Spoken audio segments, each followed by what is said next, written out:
steady. It's steady thumping while you breathing heavy. That power muscle keeps that blood flowing. He keeps it going, so we'll get to know him. The son of the Father, so many never get to know. Oh, except the only reason he let his blood flow. So many deceptions that we can't seem to understand. But the truth is coming because of Yahweh's master plan. The heartbeat of Yah was there in the beginning. The Alpha, Omega, before we started sinning.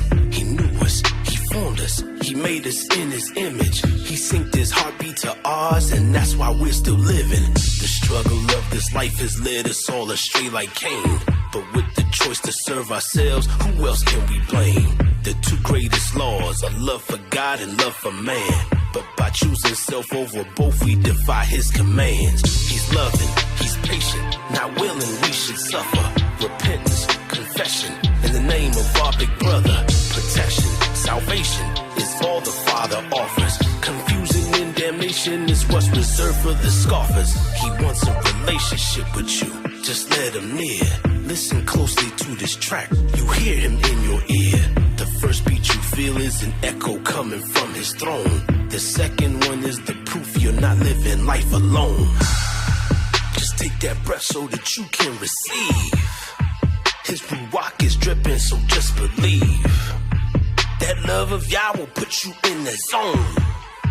So get that fire shut up in your bones. Got all the results of sin, even till today. That's why he made the plan of salvation to make a way. Emptied all of heaven in one eternal sacrifice, just so that he could spend time with us in paradise. He struggled and he strived to get human attention. Even repented himself of his wayward invention. Washed the world of iniquity cause of satanic heists. Sent prophets, warnings, and miracles, and even sent us Christ. His heart stays pumping grace and mercy to the hearts of the souls that are caught up in this controversy. Heeding doctrines of devils and wandering after beasts. Trying to get them a glimpse of light before they are deceased. We don't know how much we mean to him, we don't recognize how soon he's coming back to get us when he parts the skies. Take the time to seek truth and learn what we don't really know. He'll make a way out of no way by letting his blood flow. We don't know how much we mean to him, we don't recognize how soon he's coming back to get us when he parts the skies. Take the time to seek truth and learn what we don't really know. He'll make a way out of no way by letting his blood flow. Good evening. Man, this is Real Talk 101 here on a Sunday afternoon from 6 to 8 p.m. My name is Brad Trammell. I'm in the house. My partner, Orlando Boyd, held it down last weekend. I'm holding it down this weekend. I ain't going to get into the reasons of why I faked out, honestly, last week. But, you know what I'm saying, we all got ups and downs. Last week I had a serious down. But I'm back in the studio today. The Most High is good, man. You know how we usually do. Talk about testimonies, prayer requests. My prayer is that the Most High use me tonight. You know what I'm saying? I know a lot of people ain't feeling too good, maybe sick. I know we always have, you know, people who are sick and shut in, those who are going health problems. Man, shoot, just 2 nights ago, both my parents had health issues in the middle of the night. My father had to go to the emergency room, and my mother had an incident where she was feeling ill. I'll just say that. And they didn't tell me about it, man. I found out from my brother. They told me, he told me, and I had to call them and, you know, chew them out for a minute, because let something happen to me and I don't tell them, you know, it's a problem. So I'm just thankful, you know what I'm saying, they doing better. I've been talking to my parents, and I'm equally talking to everybody out there as well, man. If you're not seeking natural herbal remedies for your ailments and for your sicknesses, you know what I'm saying, you choosing narcotics and drugs that maybe are over the counter or get prescribed to you over stuff that is natural, you're doing it wrong. It has been well documented, the pharmaceutical companies and how they benefit so much. And whether there are companies that are honest and those that are corrupt, The point is that illegal practice has been done, or unlawful practice, immoral practice has been done to keep people coming back, where we got these little placebos that don't really solve nothing or fix nothing, but, you know what I'm saying, they keep you coming back so that you can continue to pay money. And it really, you know, hits the elderly more because they are more likely to be taking medication. And that medication is always sky high when it comes to the price. So don't only seek truth, but seek out herbal remedies, natural remedies. Dr. Sebi and his teachers, man, I've been looking at that stuff. Black seed oil, good stuff. Apple cider vinegar, good stuff. You know what I'm saying? Turmeric mixed with your water, good stuff. Any types of berries you can get, good stuff. Get that up in your system, man. Not to mention that good old vitamin C. You know what I'm saying? But anyway, enough of that. Testimony, man. Yesterday was a powerful day, man. I'm going to go into a little bit about what I read when we get into this lesson. That's why I got the books open, man, because the Most High revealed a lot to me yesterday in one story of Abraham. We're going to get into that. But I had a pleasant time, man. My dude Myron, man, I know Myron since, man, I was like, Myron Edmonds, by the way. I've known this brother since I was like, man, 8 or 9 years old. His older sister used to watch me and my brother when my parents, you know, wasn't around. You know what I'm saying? He known me since like DuPont days, like little, you know what I'm saying? So I kind of look at him like a big brother, man. He's always been on fire for the Most High. You know, he ain't never been the one to be fake because of the lifestyle he came up in. His parents were very, you know, generous, and they had like the same type of work that my father had. My father does social work. He's been doing it all my life. I've known him. He's been doing social work. So his work was the service to the community. And, you know, Myron's parents were on that same type of tip as far as opening their home to the poor, the sick, and shut in, those who were recovering from alcoholism, from drug use. You know what I'm saying? They opened their home to him. And so Myron was exposed to a lot of things, man. But I had a good chance to talk with that brother over the weekend. The subject matter that he came to expound upon at RPC was about resetting the man, you know, talking about how, you know, culturally, especially the African-American man has been cultured and trained to withhold, to suppress, to not show weakness, not be vulnerable, and how much that is killing our young men early, killing us early, period, you know, because of stress and stuff like that. He was going into a couple things, you know what I'm saying? He brought up a couple things as far as like Solomon's story, and, you know, he brought up the interesting, something that I definitely needed to hear, which was, you know what I'm saying, it goes right along with the reason why I was absent last week, you know. Sometimes when you do this work for the Most High, you begin to question yourself. And I know His grace is sufficient. Like, I know that's in here. That's a scripture. But it does not mean that I'm still attacked day and night by the enemy who knows I'm doing this type of work. I mean, he truly wouldn't be an enemy if he wasn't on me, you know, all the time. He'd be on O. He'd be on the rest of my brothers and sisters. He'd be on the prayer, the Bible study group that we got going on right now. You know, he just be attacking everywhere because that's all he can do is, you know, attack and annoy. But he can never overcome because the battle is already won, thanks to Yahweh Shai, man. But yeah, so the message that he brought, he's talking about Solomon. And he came out of 2 Kings, and he was talking about the fact that, you know, Solomon, one of the first things he did when he was made monarch over Israel was to make an alliance with Egypt by marrying the Pharaoh's daughter. And if you think about that one action right there, it defies so many laws and so many, I ain't gonna say laws and statutes, but it defies the will of the Most High. Because the ancestors of Solomon went on the great Exodus and they left Egypt because they were in bondage in Egypt. So now you making alliances with Egypt by marrying Pharaoh's daughter, and I get it. She's probably bad as a mug. She's an Egyptian princess. I mean, the thought of that, those two words put together puts like, you know, a fine, you know, brown skinned sister, daughter of Ishmael, probably, you know, but anyway, he probably did that on that type of time in addition to getting Egypt's alliance. And we know Solomon loved the women, but specifically after he made that move, then the Most High appeared to him at night to ask him what he wanted. And we know the story. He asked for wisdom and an understanding heart. And me and O was rapping earlier this week to actually really scrutinize whether or not he was the wisest man of all time. It's an interesting conversation. I'm sure we'll probably talk about that a little bit later as well. But yeah, and his point by bringing out that story was the fact that, Yah can use us and he will bless us according to his will and his own grace and his mercy. Independent on how we are. He has the right to remove breath from our bodies at any moment he chooses, and he'd be justified. because of how often we sin, because of the very fact that our righteousness is filthy rags, you know what I'm saying? And because that is the case, the fact that we are still allowed to do certain things, especially those who are in their purpose and walking in his will and doing what they're supposed to do according to thus saith Yah, you know, it's really mind blowing how much he loves us. It really is. And that's what I had to reacquaint myself. I had to be reminded of that. And there's nothing wrong with being reminded of that from time to time. I mean, shoot, the Bible says in the fourth commandment, remember. It's important that we remember because the Most High knows we're going to forget. That was the main problem with the Israelites. They forgot. Solomon forgot. He went and got an Egyptian alliance. I'm sure he forgot about the stories of the bondage and the great exodus and the plagues that fell upon Egypt. If he had considered that, maybe he would have chosen a different alliance. I don't know. I mean, Israel wasn't supposed to have no king, but I ain't going to get on that. Anyway, man, I had a powerful conversation with that brother.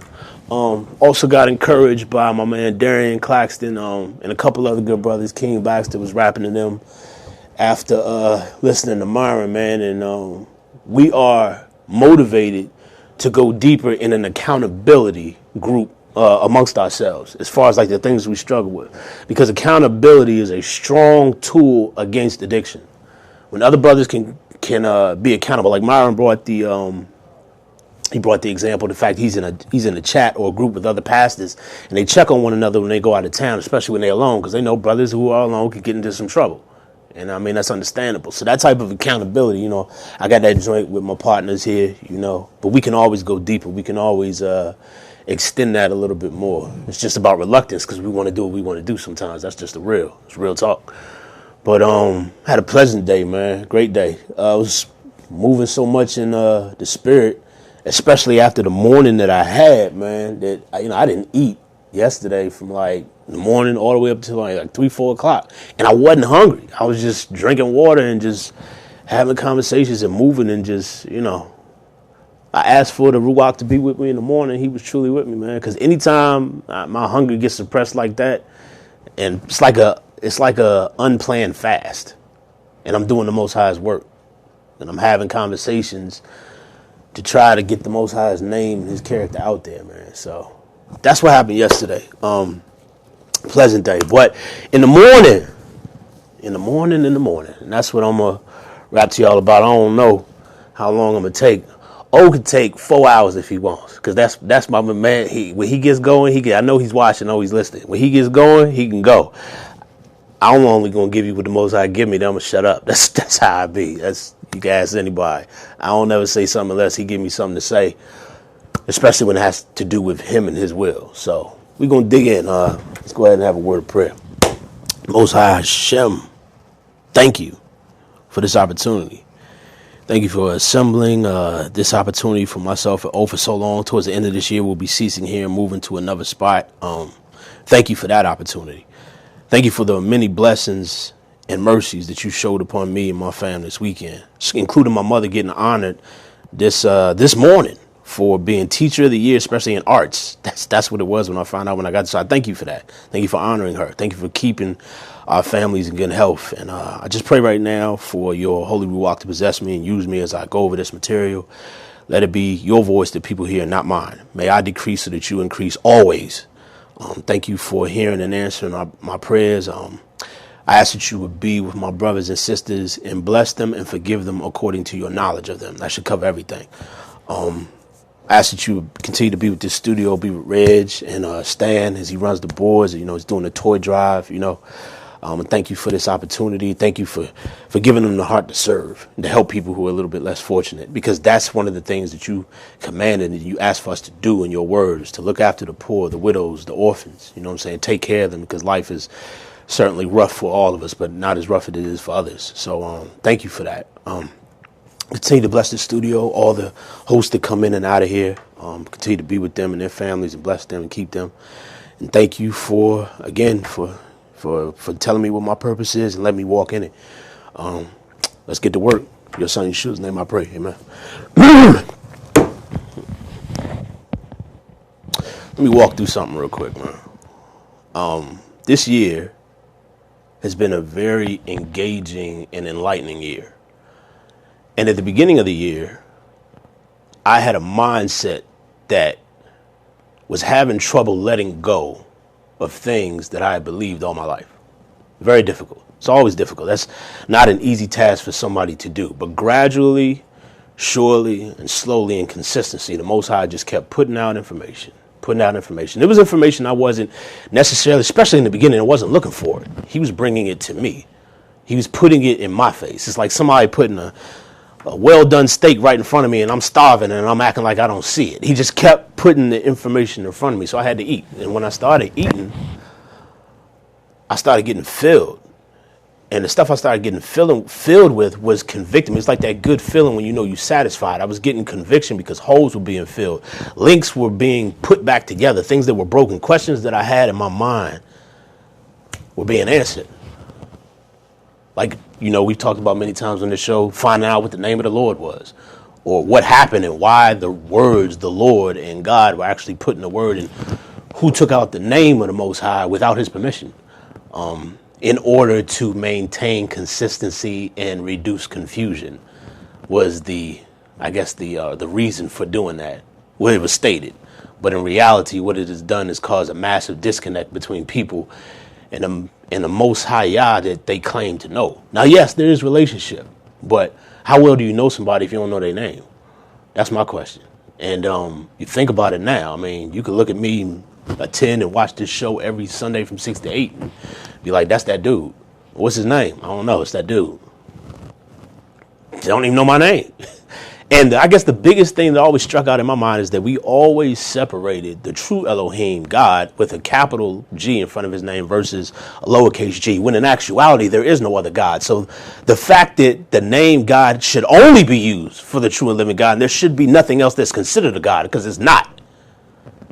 Because of that, we've gotten comfortable just to relate to him and talk to him in a way that only we've learned, He said, because of the curses that we're going over in Deuteronomy, they send a strong delusion, oppression for 400 years.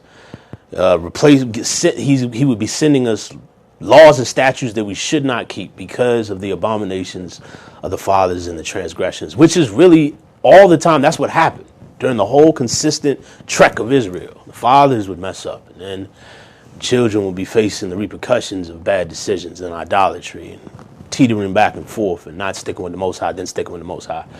But I'm saying all that to say it was a process that I had to get through. But what helped me was this. I have a genuine interest in the stories that are in this book. This is the 66. This is the new KJV that I had before me, and I brought it for a reason. I don't have the Jerusalem with me today. But I'm intrigued. I was intrigued and helped by the stories of David, Samson, about Job. Who hasn't been affected by Job? Like, real live. That brother went through too much. Can't nobody say that they went through more than Job did. And I think about these stories that have impacted my life, and especially when you read them with different lenses, when you're really trying to pull something out of it. First, drinking milk versus chewing on bones, as me and O like to say. When I started chewing on bones and reading these stories, I mean, the impact was just so powerful. It's like, man, we really ain't got no excuse. We really ain't got no excuse. The Most High has shown us again and again, time after time, that he is for us and not against us. That he is not a tyrant. That he is not some God that we have to appease and we have to exhibit meritorious behavior in order to get his blessings and his mercy. That's not the case.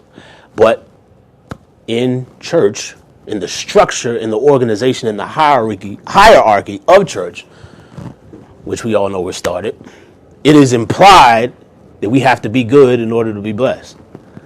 And that's reinforced in so many other areas of our life. You got to do good in school, or else you're going to get an F. You got to merit this and merit that in order to get awarded, to get trophies, whatever. Got to do a whole bunch of stuff, and then you get recognized. And we take that same ideology and we take it to the Father. It's like, well, I cussed too much today. I guess I can't talk to the Father today because he's disappointed in me. One of the most strongest, I ain't gonna say dumbest, it's one of the strongest misconceptions that we all have. And if it's not specifically that, just apply what your vice is, apply what you struggle with. And then there it goes. But what helped me through that was the fact that I had interest in these stories. And so the first thought that went through my mind when I started looking up the apocryphal books, or the books that a group of men decided did not need to be in the canonized 66, the first thing that was in my mind when I was looking through those books was, I want to find out if there are any other stories powerful like what I read in here. Like, man, there's stories about Elijah, my favorite prophet, calling down fire from heaven, you know what I'm saying, making a name for the Most High in the midst of sweltering idolatry, Baal worship everywhere, calling down fire from heaven. Like, when the last day, ain't nobody even seen that, you know what I'm saying? The plagues of Egypt, nobody's seen that. Nobody's seen no plague, no 10 consecutive plagues like that. Nobody's seen nothing like that. Wait a little bit longer. But, stories like that, man. And I started reading, I think the first book I read was actually Tobit, because it was like the first. No, I'm sorry. I take that back. I read Judith first. And Judith is a story I believe every woman needs to read, especially my sisters. Y'all need to, I be testifying on that all the time. Judith is a very powerful book of the bravery of a woman when spiritual leaders were weak, because that's essentially what she was going up against. But I ain't going to get into that story right now. But when I found those stories, I started reading other apocryphal books. That my interest level grew because I was reading things about the angel Raphael came down and visited this person. I'm like, man, angels coming to visit, just like angels came to visit Mary and Joseph and other people in the Bible. So it's consistent with that. And then I'm reading other scriptures that line up with the timeline of where things took place. And then I find the Maccabees, and the Maccabees fills the whole portion between the Old and the New Testament that seems to have been gotten lost, because we do know that the empires of the earth were Babylon, Persia, Greece, and then Rome. But the way the Bible is written, it goes from Babylon, Persia to Rome. Skips out all of Greece. Makes you ask the question, if you know to ask the question, what happened to it? People say, oh, those books and writings got lost, this, that, and the third, whatever ignorant response people want to give. Or they might say, that stuff isn't important. All we need is this right here. You know what that says to me when people say stupid stuff like that? This is all we need right here. That's like saying you can encapsulate and put a 66 book boundary around the Most High. Now, let me challenge your thinking on that. When we all get to heaven, what a day of rejoicing that will be. But if you with me, I'm going to believe I'm going to be there. And let me clear up this little misconception right now as well. Your name is already written in the Lamb's Book of Life. It got written there and etched there when the Savior died on the cross. If you keep ignoring the Father all the years of your life, you don't listen to nothing he says, then your name gets blotted out. But your name is in there. My name is in there and it's staying in there. Yeah. So when I think about the Father and what we're supposed to do through eternity, through the ceaseless ages of eternity, 1,000 years, we're going to be in our perfect selves. Our bodies are going to be matched up with our souls. So our souls are being perfected right now, but we're going to cast off this flesh. Because the flesh wants what it wants. It wants the sex, the drugs, the alcohol, anything that the flesh can get, it's going to go after, and it's going to yearn after very strongly. So that's what we battle with on a daily basis. But when we get up there, we're going to be changed in a moment, in the twinkling of an eye. And when that happens, we're going to be up there, of course, giving the Father the due worship that he is deserving of, because it's going to be unbelievable when we get up there. But not only that, we're going to learn about his ways, man. We're going to learn how he thinks, how he creates. We're going to learn about him. And he is infinite. The minute you think you have learned everything there is to know about him, there are eons more, like many miles high, whatever the length. That's ridiculous. A trillion, bajillion. Man, we used to say that when they was kids, man. Bajillion. A bajillion, whatever more. That's what you got to go to learn about the Most High, because he is that deep. And so I had to come to a realization, a common sense realization. I'm 39, about to be 40. I've only been alive, meaning 39 years. The world is older than 39 years. So I'm like, there's clearly stuff around this joint that I don't know about. So if this is the book that everybody says, this is everything I need, was there anything else in addition to this book? Or is it just this book? Oh, there are other books. What happened to them? Well, I want to find them and read them. Why were they removed? The first question that popped up into my mind when thinking about this book was always a hidden question in the back of my mind, man. I held on to it, but it just seemed odd to me. I'm like, I be in this word seeing all these sixes. Six is the number of a man. 666 is the devil's number, this, that, and the third. And there's 66 books in this Bible that's supposed to be all about my Father. And I'm like, why would he choose? I was like, why would he? Then my mindset was like, all right, I guess that's what he want to do. But there are more. Should have been way more. So when I find that type of stuff out and I start getting these questions answered, and I start finding out the answers are based on the decisions of men, sinful men like me. And then not only that, men who were in a religion that tried to usurp the power and the statutes and the laws of the Most High. Because that's where it originated from. And that's a fact. Can't be argued against. people can say like we usually do. You know what I'm saying? There are a lot of lies around today that have been dressed up in frilly clothes. You know what I'm saying? Have you ever seen an ugly baby, but they was in a little cute outfit? I shouldn't say stuff like that, but when you see that, you still be like, oh, the baby's so cute because of the outfit. But the baby, you know what I'm saying, is less than comely. But a lot of that has been done now, you know, so that we feel comfortable with a lot of things. I could lean into the Christmas season. We like knee deep in this joint, but you look up at the origin of Christmas. People quick to, you know, deny Halloween because it's obvious. Demons and vampires and ghouls and goblins and Frankensteins and all this other nonsense that's out there to kill you and do other stuff. We dress up like, and that's, you know, celebrating it. You look at the origin of that, it's clearly pagan, but, you know, we get candy. That's all you need to make stuff good is a little bit of candy. Devil got tons of that. Anyway, man. So when I started finding about these decisions that were being made by men, I ran it past the Most High, which I had to continue to do because he was the one leading me down this road. I ain't had no knowledge. And not only that, my biggest resource who I used to ask anything about, referring to the Bible, is asleep right now. My granddad.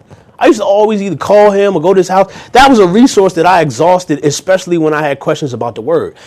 And it was for a time as this for me to start knowing more, because back then I didn't have a mind towards the word because he was around. So I'm like, I could just ask him.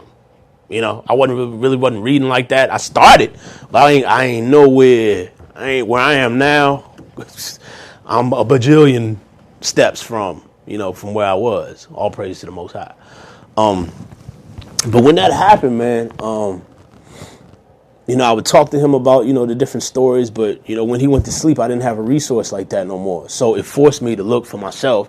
And instead of running questions past my granddad, I had to run it to my dad, my real father, the one who sits on a gigantic throne in the courts of the kingdom, man. And when I started doing that, slowly but surely, he gave his confirmations. He didn't do it exactly when I wanted him to, because he wanted to see my wheels turn. He wanted to know how far I was willing to go. And my bottom line was, man, whatever I learn, I want to learn it so that I can continue to spread the good word and cause people to have a relationship with the Most High. Because see, the gospel is twofold. You find out that your sins have been forgiven through a sacrifice, but then now, that's not the end of it. That sacrifice allows you to have a relationship with a supernatural being who has always wanted a relationship with you, whether you can or cannot see it in your life. Nobody knows the moves or the plans of the Most High. I don't. Sometimes he confuses me on the regular, but I trust him because he has never made a mistake and he has never led me wrong. All we got to do is trust him. All we got to do. So that's what I did, man. I took his hand, took my father's hand, and he walked me down this long, windy road of books of this and books of that and originations of certain names, certain holidays, church structures, hierarchies. You know what I'm saying? One of the biggest questions I have, and still to this day, man, I'm like, I ain't gonna get on that, man. Let's get into this lesson, man. So anyway, let's talk about this. So the father of the faithful, we know him as Abraham. In elementary school, we used to sing this song called Father Abraham.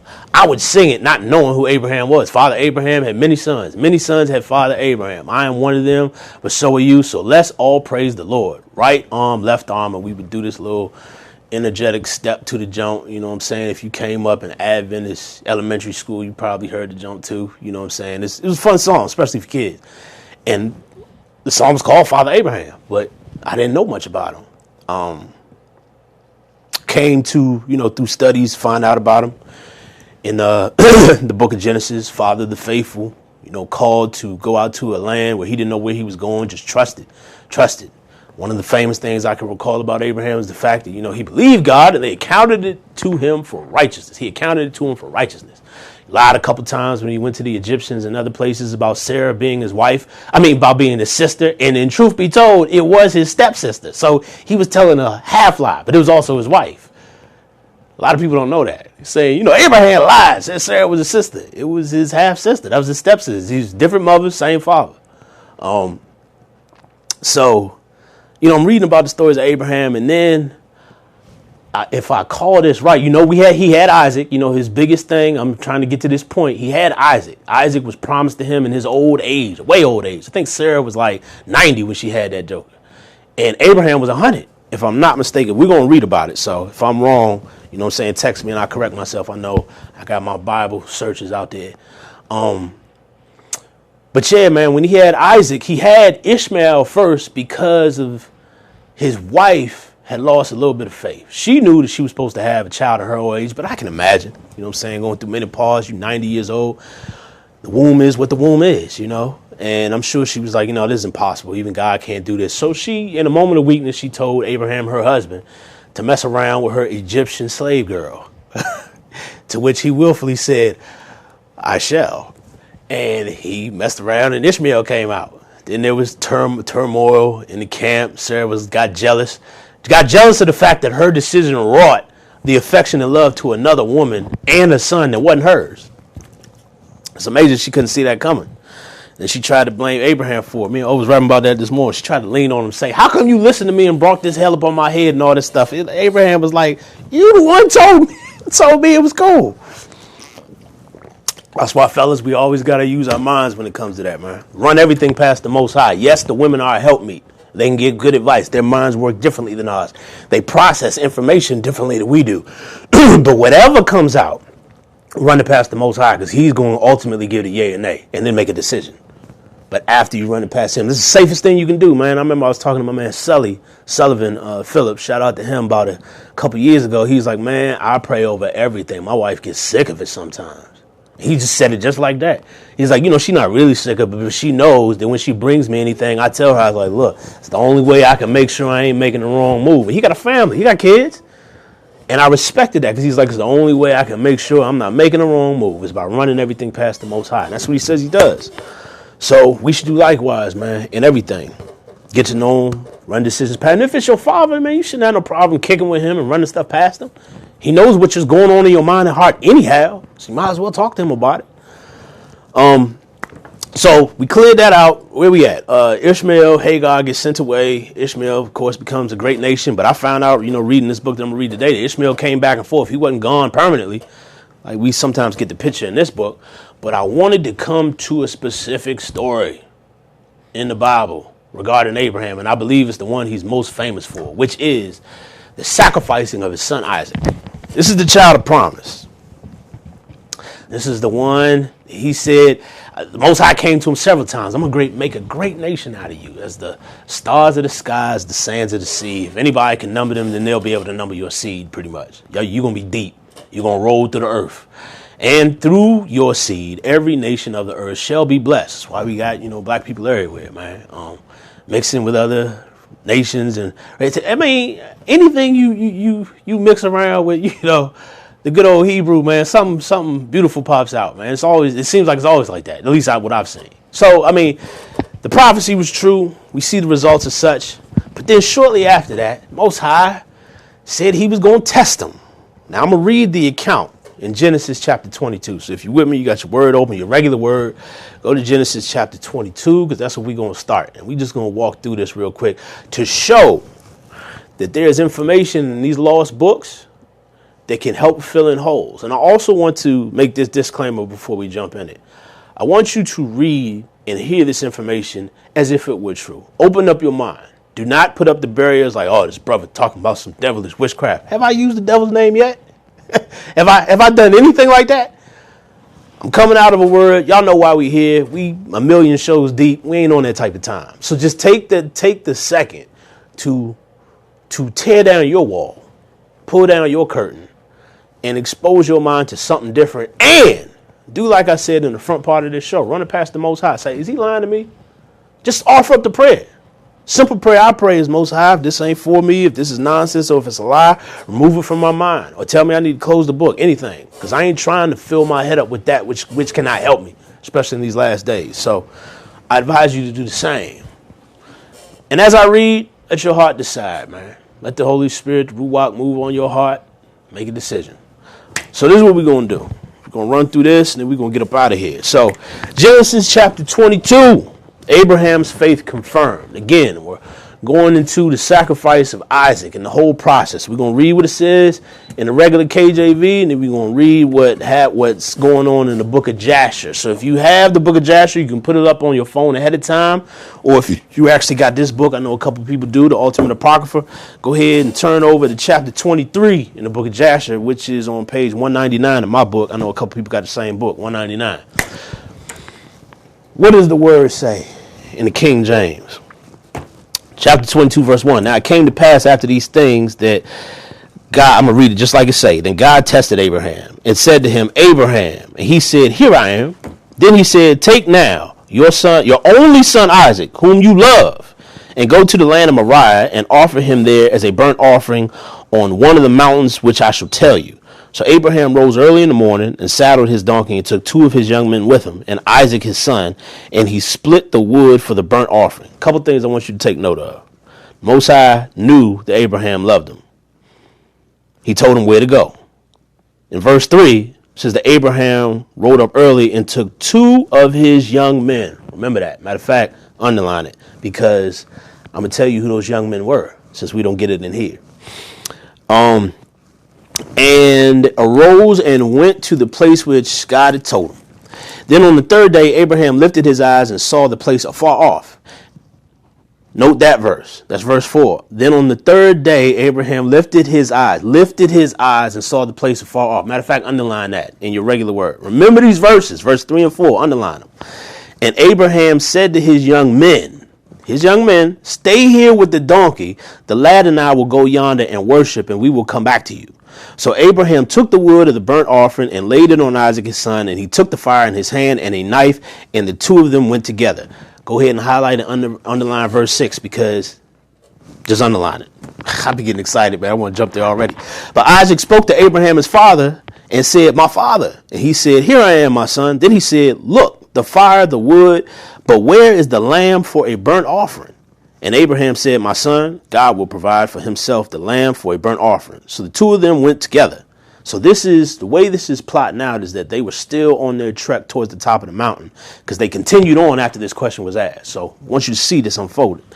Then they came to the place of which God had told them. And Abraham built an altar there and placed the wood in order, and he bound Isaac his son and laid him on the altar upon the wood. And Abraham stretched out his hand and took the knife to slay his son. But the angel of the Lord called to him from heaven and said, Abraham, Abraham. So he said, here I am. And he said, do not lay your hand on the lad or do anything to him, for now I know that you fear God, since you have not withheld your son, your only son, from me. Then Abraham lifted his eyes and looked. Underline this verse or highlight it. 13. Then Abraham lifted his eyes and looked, and there behind him was a ram caught in a thicket by its horns. So Abraham went and took the ram and offered it up for a burnt offering instead of his son. And Abraham called the name of the place, the Lord will provide, as it is said to this day, in the mount of the Lord it shall be provided. And the angel of Yahweh, I got to change it, I hate saying the Lord, called to Abraham a second time and said, second time out of heaven and said, by myself I have sworn, says Yahweh, because you have done this thing and have not withheld your son, your only son, blessing I will bless you, and multiplying I will multiply your descendants as the stars of the heaven and as the sand which is on the seashore, and your descendants shall possess the gate of their enemies. In your seed all the nations of the earth shall be blessed, because you have obeyed my voice. Now, the way this is reading is like the Most High is going to give this blessing based off of that. But he told him beforehand he was going to do this. So this is just a reiteration of the same thing. This is not because Abraham did what he did, but it's because it's consistent with what the Most High said. That needs to be made clear. Verse 19. So Abraham returned to his young men, and they rose and went together to Beersheba, and Abraham dwelt at Beersheba. That's 19 verses. Because if you finish the chapter from 20 to 24, it talks about the family of Nahor. So it's completely out of place in line with that story. You know what I'm saying? It just goes into a genealogy of a man named Nahor. And the thing is, Nahor was related to Abraham. So we can read it real quick. Now it came to pass after these things that it was told to Abraham, saying, indeed, Milcah has also borne children to your brother Nahor. So this is Abraham's brother. Huz, his firstborn, Buz, his brother, Kemuel, the father of Aram, Chesed, Hazo, Pedash, Jidlaph, and Bethuel. And Bethuel begot Rebekah. These 8 Milcah bore to Nahor, Abraham's brother, his concubine, whose name was Reumah.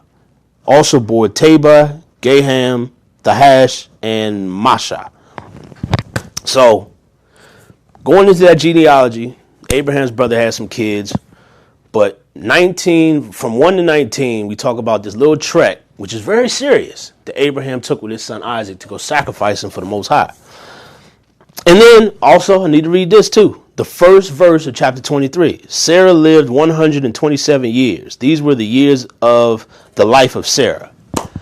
So read this. Like let's go deep, y'all. Come on, man. Don't just read this joint on surface level. Right after this happened, this fantastic thing happened. Abraham was supposed to sacrifice his son, was about to do it, heard a voice from heaven saying, don't do it. Most High gave him confirmation, said, you my man. You wasn't going to withhold your only son. I'm going to do the same thing a couple years from now. I'm going to give you my only son. You my man. I bet the Most High saw himself in that.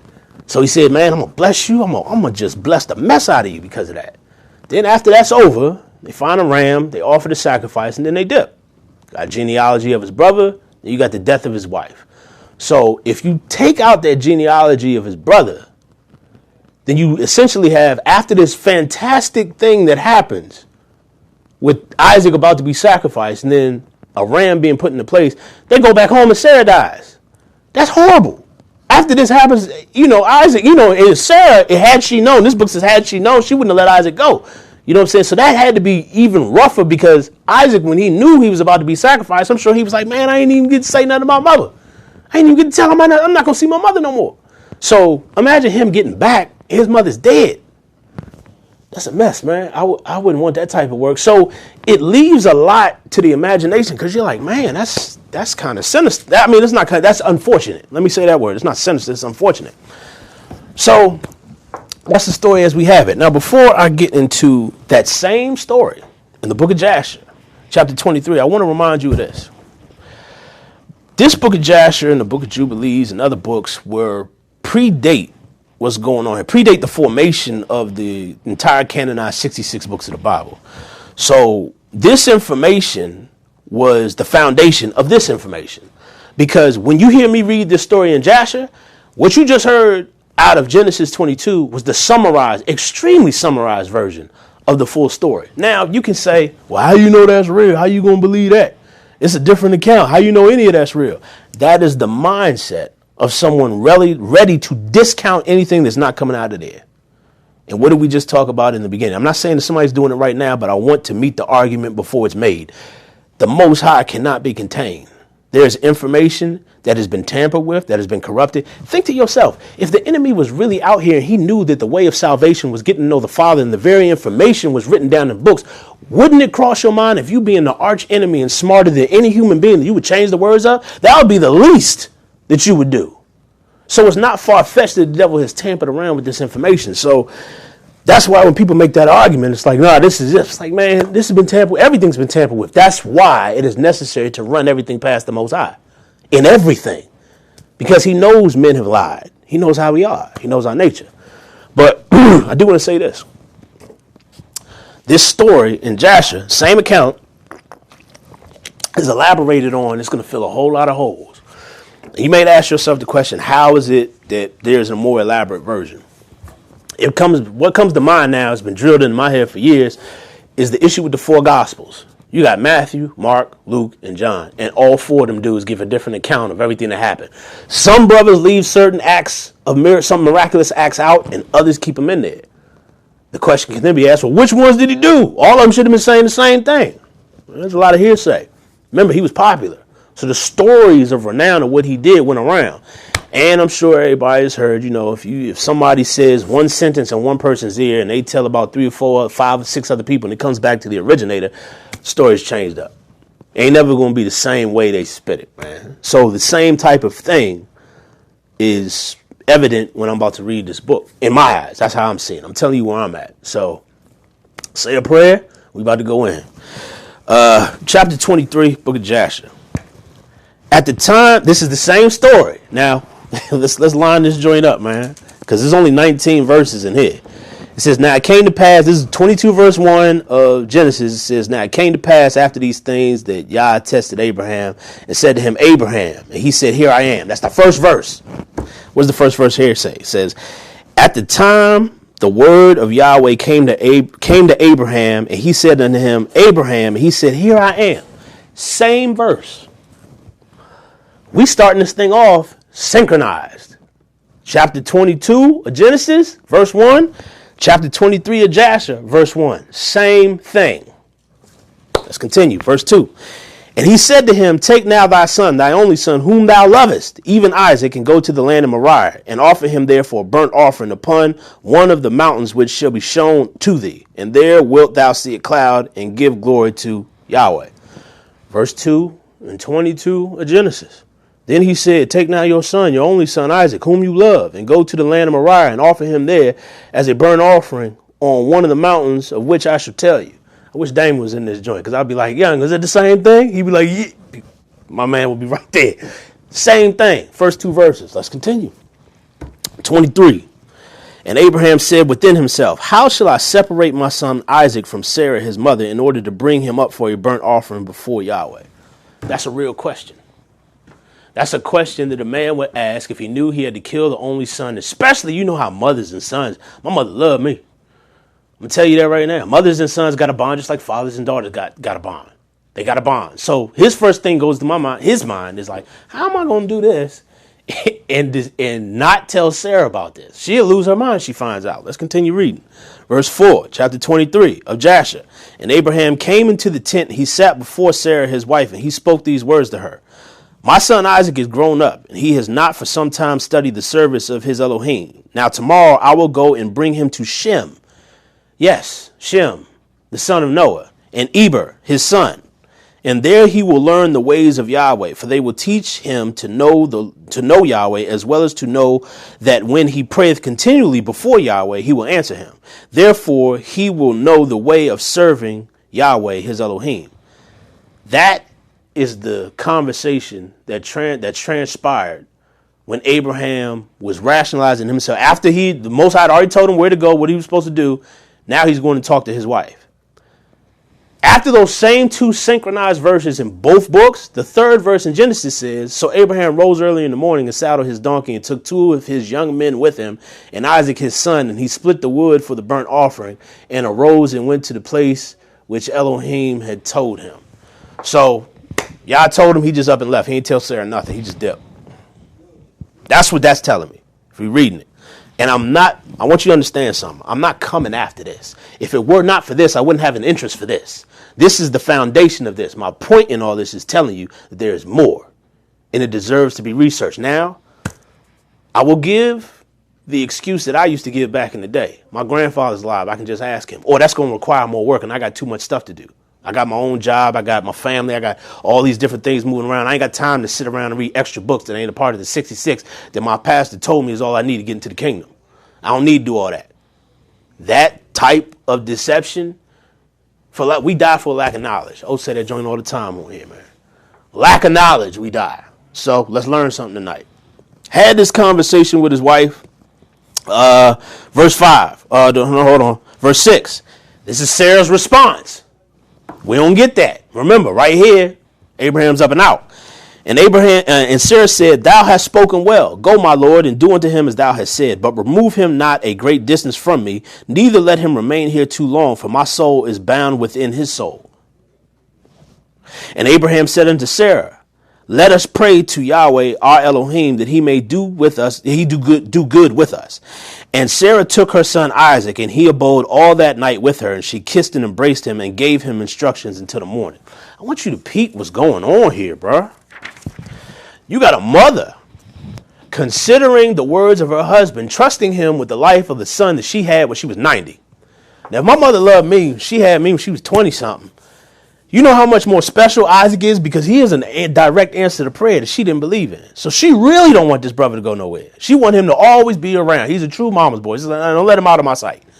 And then before he leaves, she hugs and kisses him. When I left to go to college, my mother wouldn't stop kissing me and hugging me. Started crying and everything. This is a woman who loves her son. We're not getting that in here. We're just getting an overview. So the fact that there is more is now opening my mind, it's filling holes, because back then I'm like, well, where's Sarah in all this? When I'm first hearing this story, I'm like, what did Sarah have to say? And she was just like, yeah, go ahead and kill him. Did she know? But couldn't nobody answer my question. They might tell you what Ellen White said, but Ellen White ain't scripture. Let me say that again. Ellen White ain't scripture. She cliff notes. But there is a spirit, who walked it, gave her utterance and gave her information. He can give it to you too. All you got to do is look for it or ask for it. Verse 9. And she said to him, O my son, how can my soul separate itself from thee? And she kissed him and embraced him, and she gave Abraham instructions concerning him. Don't that sound like a mother? Your son about to leave. It's like, don't you let that boy go nowhere near this. Don't let him go nowhere near no wild animals. Don't let him sleep by himself like in the desert. It's like, I'm sure that's what she was doing. Because she didn't want nothing to happen to her only son. Verse 10, and Sarah said to Abraham, O my Lord, I pray thee take heed of thy son and place thine eyes over him, for I have no other son nor daughter but him. She's retelling her husband, I ain't got nobody else. Don't let nothing happen to my son. You can see a black woman tell, you can do that. Oh, forsake him not. If he be hungry, give him bread. And if he be thirsty, give him water to drink. And do not let him go on foot, neither let him sit in the sun. Now, don't that sound like a mother? If he hungry, feed him. If he thirsty, give him something to drink. Don't let him sit in the sun too long because he going to get a headache. And don't let him walk on foot because he going to get tired. He might stumble and injure himself. That's how a mother does, man. Mothers got the eye. They care so much for their sons, and it's a God-given instinct that they think about all that. A father ain't thinking about all that. He's a boy. Let that boy walk. I'll push him down myself. Let him get tough. You know what I'm saying? That's how a man would look at it. But a mother's like, don't let nothing happen to my child. That's what she was doing. Doesn't that give a little bit more depth to this story already? We ain't even gotten to verse 3 in Genesis yet. We ain't even gotten there. And I'm 12 verses into Jasher, chapter 23. Let's keep going. 13, and Sarah wept bitterly the whole night on account of Isaac, and she gave him instructions till morning. Mother loved her son, crying. My son about to leave in the morning, crying all night, and gave him, and this thing says, hold on, it said she gave him instructions till morning. That means she was giving him stuff to do all night long. She didn't even let him sleep.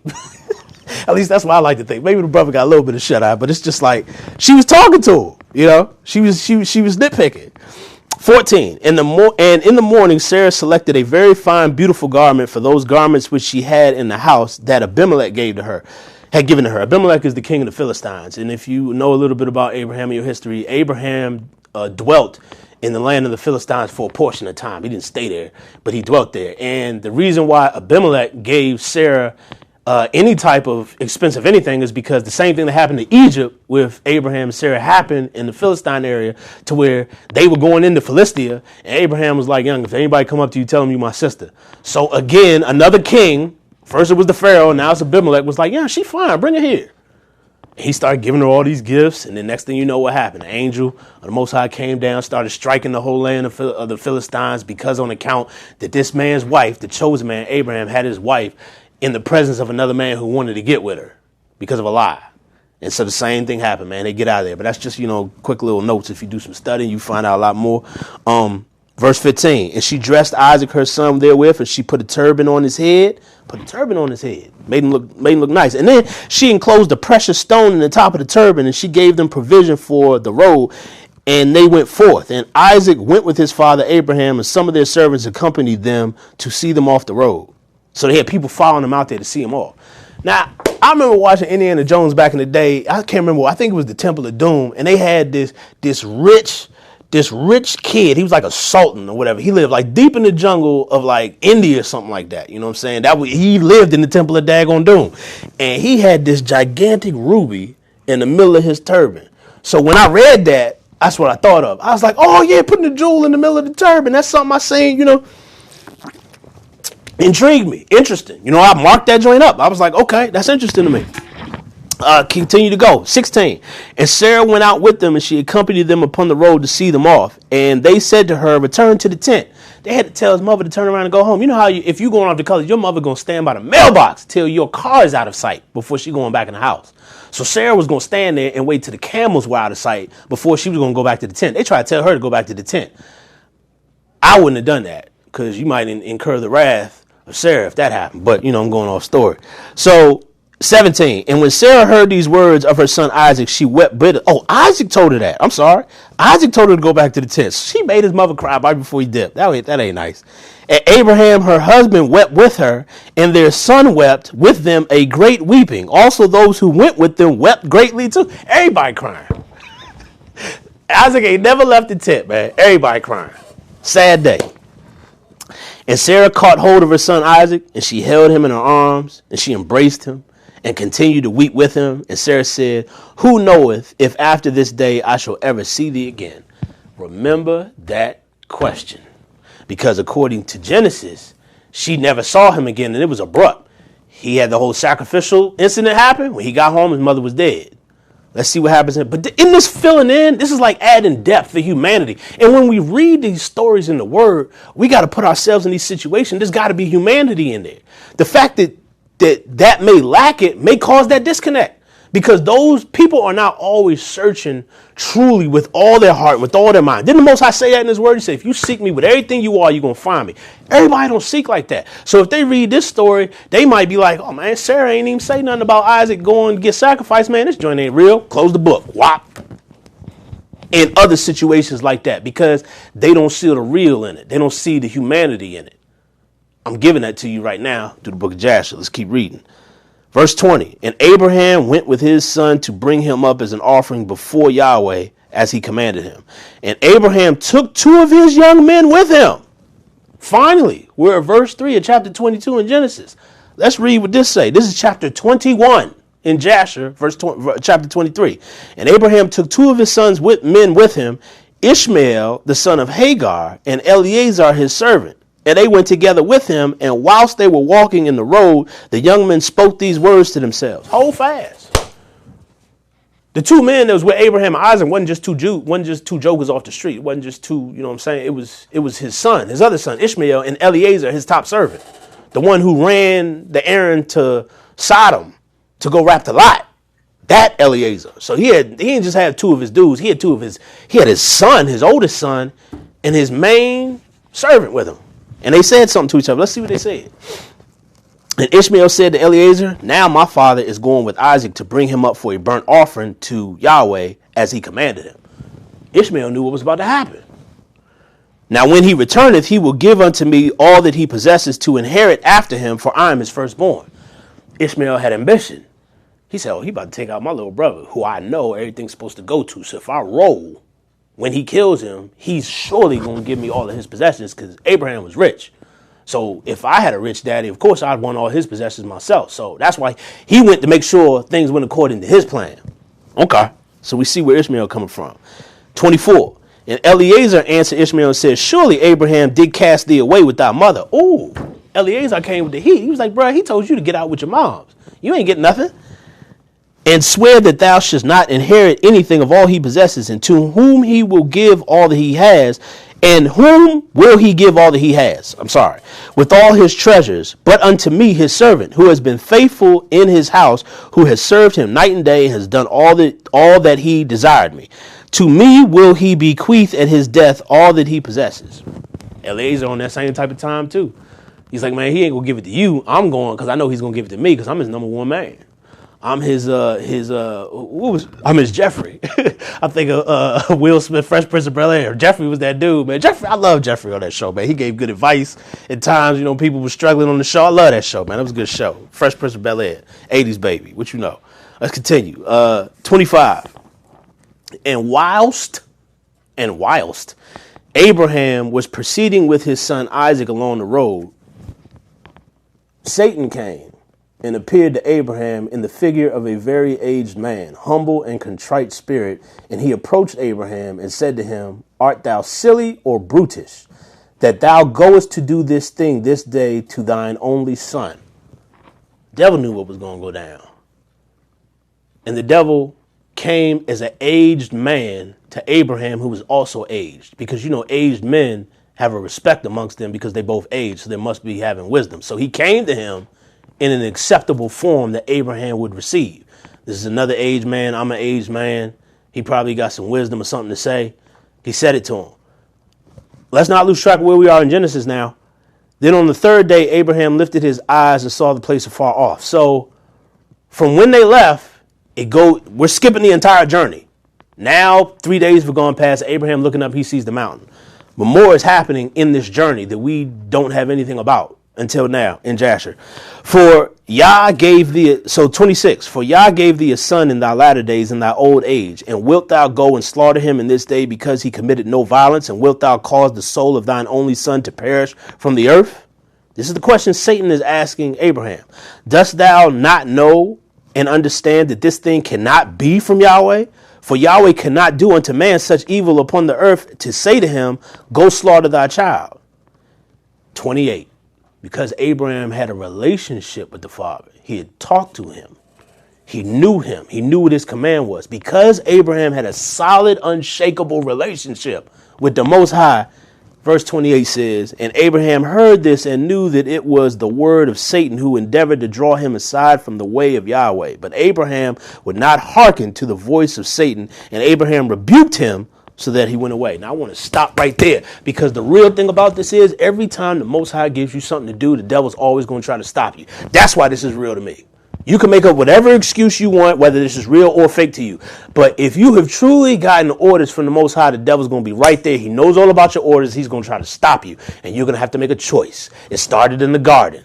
Do not eat of that tree. Devil comes along. Why you ain't eating? Did he say you was going to surely die? Testing him. It was allowed to happen because Yah comes from love. Love doesn't force. That's what the devil wants to do. He wants to force. Yah does not force because he is love. He wants you to make a solid choice. He gave a command. Abraham knew what the command was. He let the devil test him. You're going to come across tests. The testing of your faith is necessary, man. I don't know, whatever. It's essential. Your faith has to be tested, because when things get rough and you got to make that split decision and you hear the word from the Most High, you got to react. You got to go. You got to do what you got to do. You can't be, well, man, should I or should I not? Does that make sense? Did my pastor tell me what God's telling me right now? Well, who else can I depend on? Do I have a granddad or somebody I can go to ask if what God is saying? Nah, man, you got to have your own relationship with the Most High. And the devil's going to test you. So, 29. Peep Satan, because he's persistent little bastard, man. He said, and Satan returned and came to Isaac, and he appeared unto Isaac in the figure of a young man, handsome and well-favored. Comely means handsome. That's what it says in the book. And well-favored. Okay, so if you're well-favored, that means you popular. I don't know how he was able to display that. Maybe he had some rings or a gold chain, you know what I'm saying? Because you know you got wealth, you must be important if you got all that stuff. So he probably came to me, iced out, young just like he was. And he came in a form that would be acceptable unto the son. Because if he came as a young man to Abraham's like, man, get out of here, bro. I'm the patriarch. I'm the father of the faithful. You ain't even got the years behind you that I got. What you going to tell me? Maybe it would have been like that. But the devil knows what was acceptable to that person. So he came as a young man to Isaac. And he approached Isaac and said unto him, dost thou not know and understand that thy old silly father bringeth thee to slaughter this day for naught? He told, well, clearly, if Isaac didn't know before, he know now. Because this young man says he's about to take you out. He's going to do it for nothing. 31. Now, therefore, my son, do not listen or attend to him, for he is a silly old man. He called his father silly twice, and this is a young man that he's just meeting, yet he's calling his father silly. That kind of gives it away, because that's strange. If I'm just meeting you, how you going to call my father silly or stupid and you ain't never met him before? This is the first time I'm seeing you. Now, therefore, my son, do not listen nor attend to him, for he is a silly old man, and let not thy precious soul and beautiful figure be lost from the earth. Let not thy precious soul and beautiful figure be lost from the earth. What you care about all that for? How would you know about my soul, and why you looking at me like that, bro? This is what he's saying. It's strange. And Isaac heard this and said to his father, Abraham, hast thou heard, my father, that which this man has spoken? Even thus he has spoken. See, what did Abraham tell Sarah before he left? He said, I'm going to take my son so that he can learn the ways and the service of the Most High. Isaac didn't have a relationship yet. Not yet.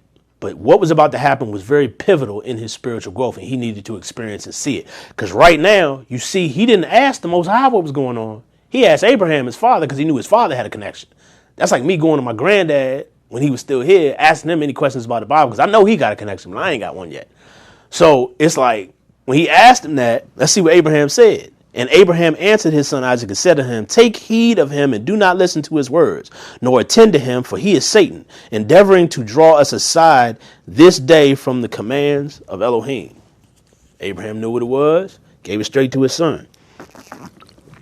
Just a recap, we still haven't reached verse 4 in chapter 22 of Genesis yet. This is still the trek. Let's keep reading. And Abraham still rebuked Satan. Sometimes you got to rebuke the devil, man. That word is for me right there. Most High will speak to you in the midst when it. Sometimes you can't just rebuke the devil one time, man. He's persistent. He might let you rest a couple minutes, hours, days, maybe even a week. He might let you rest. He's going to come back again, try to mess with you. And you got to keep the bulwark of faith up, man. You got to rebuke him again. He's going to try to wear you down through attrition, which is what he was essentially doing right here. So this scripture says that Abraham rebuked him again. You see how much this is filling in gaps and help? That's a lesson right there. The devil's going to continue to come back. I know there are other stories in the Bible where the devil probably came back a couple times, but this one is right here, right now. And it's a story I don't have yet. But because I searched and I wanted to know more and I was intrigued by the story, I went and now I got another lesson in my pocket. So next time I get tested, I can be like, yeah, Abraham had to rebuke him a couple times before he left him alone. So maybe I got to do the same thing. That's another verse, another weapon in my mental, spiritual arsenal that I can pull out when I'm feeling low. 35 actually. And they entered, hold on. No, 34. And Abraham still rebuked Satan, and Satan went from them, and seeing he could not prevail over them, he hid himself from them, and he went and passed before them in the road, and he transformed himself to a large brook of water in the road. And Abraham and Isaac and his 2 young men reached that place, and they saw a brook large and powerful as the mighty waters. Let's stop, because I know that people are just saying, how in the world did the devil turn himself into a large body of water? First of all, he's a supernatural being. He can do a lot of stuff we don't understand. That man would be whipping up hurricanes out over the Atlantic and sending them along the coast all the time because he's that powerful. He has some power. He's supernatural. We're only natural. So if you read something like this, you're like, nah, this joint fake because he turned himself to a body of water. Don't be that ignorant, please. Let's keep reading. And they went, it said 35, and they entered the brook and passed through it, and the waters at first reached their legs. So they walking through the water reaching their legs. And they went deeper in the brook, and the waters reached up to their necks. And they were all terrified on the account of the water. And whilst they were going over the brook, Abraham recognized that place. And he knew that there was no water there before. See, Abraham is a man who knows the road. Real quick story. My father can drive from here down to Alabama to his alma mater without no map. He just knows the roads. He's traveled them so many times. And I probably could right now, too, because I traveled them when I was down there. When you have some age underneath your belt and there are familiar roads that you've taken, you ain't going to forget where to go. You can always get back to your folks' house or somewhere important. You're going to remember the way. Abraham remembered this way. He said, man, ain't no water supposed to be here. Ain't never been no water here. So let's find out what happens. 37. And Abraham said to his son Isaac, I know this place in which there was no brook, no water. Now, therefore, it is this Satan who does all this to us, to draw us aside this day from the commands of Yah. And Abraham rebuked him and said unto him, Yahweh rebuke thee, O Satan, be gone from us, for we go by the commands of Yah. Not today, Satan. 3rd time rebuked. He had to do it 3 times. Keep that in mind. And Satan was terrified at the voice of Abraham. I'm going to read that again. Abraham made a choice to rock with the Most High. And it said, and Satan was terrified at the voice of Abraham. And he went away from them. And the place again became dry land as it was at first. And Abraham went with Isaac towards the place that Yah had told him. And on the 3rd day, Abraham lifted his eyes and saw the place at a distance which Yah had told him of. Verse 41. Now we on verse 4 of Genesis. What does the next verse say? And Abraham said to his young men, stay here with the donkey. The lad and I will go yonder and worship, and we will come back to you. That's verse 5 of Genesis. So back to Jasher, verse 42. He just looked up, saw the place. And a pillar of fire appeared to him that reached from earth to heaven, and a cloud of glory upon the mountain. And the glory of Yahweh was seen in the cloud. So he didn't just look up and see a mountain. He saw a pillar of fire and a cloud that had the glory of the Most High, similar to what Moses saw in Sinai. Matter of fact, it was the same doggone thing. It wasn't similar. It was Most High. That was him. And Abraham said, man, hold on. The Most High was already at the mountain where they were about to do the sacrifice. That should alleviate any type of stress or fear. Like, he's already there.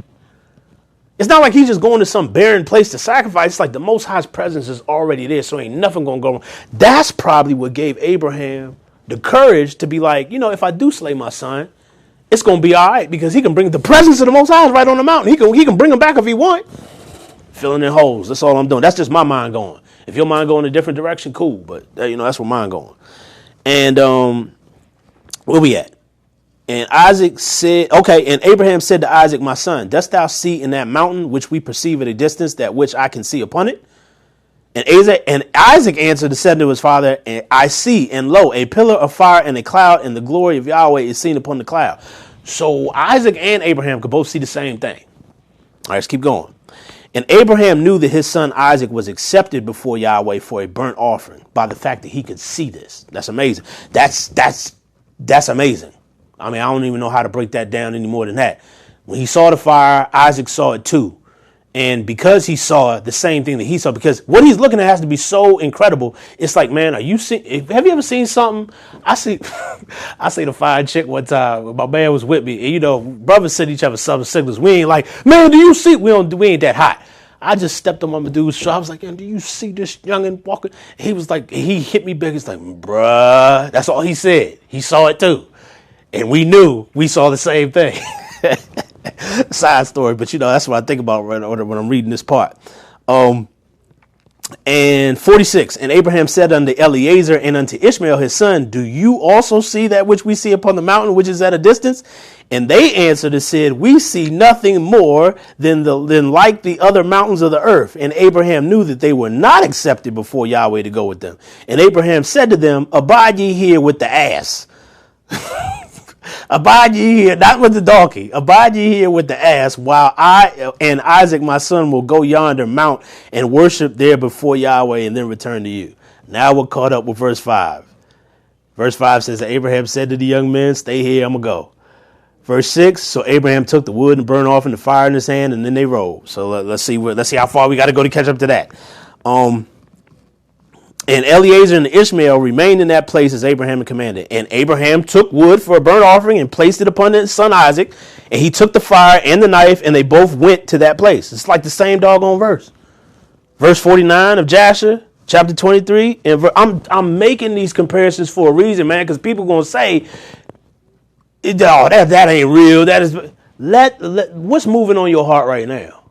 Is it the Most High or your own thoughts about this? I'm going to keep reading. I ain't going to stay on that. I ain't going to lean on y'all. And when they were going along, Isaac said to his father, behold, I see the fire and the wood, but where then is the lamb that is to be burnt on the offering before Yah? So Isaac did ask the question. He's like, man, we got everything for a sacrifice, but where's the lamb? That's the very next verse in verse 7. He says the same thing. He said, we got everything. Where's the lamb? Verse 8 in Genesis says, my son, Yah will provide for himself. So let's what it say. And Abraham answered his son Isaac, saying, Yahweh has made the choice of thee, my son, to be a perfect offering instead of the lamb. Oh, so if Isaac certainly didn't know, Abraham told him what was about to go down right here. He told him. He's like, we ain't got no lamb. You're going to be the lamb. They ain't up the mountain yet. Isaac is about to hike a mountain now knowing that he's about to be killed. At least from this point, what I'm reading, now he knows. And Isaac said unto his father, I will do all that Yahweh spoke to thee with joy and cheerfulness of heart. That is powerful. This brother just found out he about to get killed, sacrificed to the Most High. And his choice and his decision to say the words, let me read it again. Isaac said unto his father, I will do all that Yahweh spoke to thee with joy and cheerfulness of heart. Don't we have a verse in scripture that says, do everything as unto the Lord? Do it with cheerfulness and a willing heart. He wants you to be willing to do. This man was willing to die cheerfully. Go ahead, take me out. If it's going to serve your purpose, take me out. I don't care. Because I know, see, that comes with the comfort and knowing of what waits for you on the other side, or what's going to be the end of everything. When you know what's coming, it's like, you go do what you want. Do what you want, Most High. 52. No, 53. And Abraham again said unto his son Isaac, is there in thy heart any thought or counsel concerning this which is not proper? Tell me, my son, I pray thee. O my son, conceal it not from me. So Abraham pretty much checked him and said, you sure? You got any doubts? Let me know. 54. And Isaac answered his father Abraham and said unto him, O father, as Yah liveth, and as thy soul liveth, there is nothing in my heart to cause me to deviate either to the right or to the left from the word that he has spoken to thee. He doubled down with the confirmation. He's like, man, ain't nothing to the right hand or the left. The Most High have been talking about that all through the Old Testament. Don't go to don't deviate from the path I gave you or from the laws and the statutes, either to the right hand or the left. He says that a lot in the Old Testament. Isaac is saying it here. That's just like a subtle correlation between this scripture and that, man. The right hand or the left. They were actually saying that because it was serious. It was serious. He's like, I'm going to keep my word. I ain't going to fake at all. I'm 100. I ain't going to go left hand behind your back or right hand. I'm going to do everything that is supposed to be done. He's a man, man. And this is Isaac. This is the son of Abraham. This is the reason why he gave it to him, man. 55. Neither limb nor muscle has moved or stirred at this, nor is there in my heart any thought or evil counsel concerning this. Man, he's like, man, I ain't even twitch at this. He's like, man, I'm looking at this thing, chest out, face in the fire. He's like, I ain't even flinching. That's essentially what he's saying. He's neither limb nor muscle has moved or stirred at this. What is that? Is that not a twitch? I'm asking questions like Babs did. That's why I need Damon in this joint. Where we at? But I am of joyful and cheerful heart in this matter, and I say, blessed is Yahweh, who has this day chosen me to be a burnt offering before him. And Abraham greatly rejoiced at the words of Isaac, and they went on and came together to that place that Yahweh had spoke of. And Abraham approached to build the altar in that place, and Abraham was weeping. And Isaac took stones and mortar until they had finished building the altar. So they both built the joint together. Verse 9 of Genesis says they came to the place and Abraham built an altar there and placed the wood in order. And he bound Isaac, his son, and laid him on the altars. Now, see, from this perspective, I'm thinking like Isaac is standing around like a little child and Abraham's just going over him because he probably shook because he don't know what's about to happen. And so he's just probably frozen and Abraham tying him up. In this joint, not only did Isaac say, man, I'm about that, but then he helped his father build the altar that he was going to be killed on.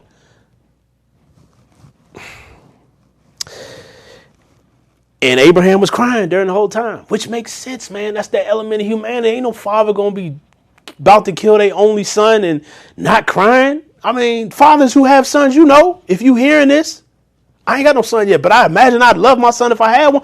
I mean, it's like that element is necessary because it brings that human connection. You don't look at Abraham and say, oh, he's some saint who maybe messed up once or twice, but yeah, I still rock with him anyway. This brings that element, man. And that's important. That's why it needs to come out. 59. And Abraham took the wood and placed it in order upon the altar which he had built. And he took his son Isaac, bound him in order to place him upon the wood which was upon the altar to slay him for a burnt offering before Yahweh. That's verse 60 of the book of Jasher.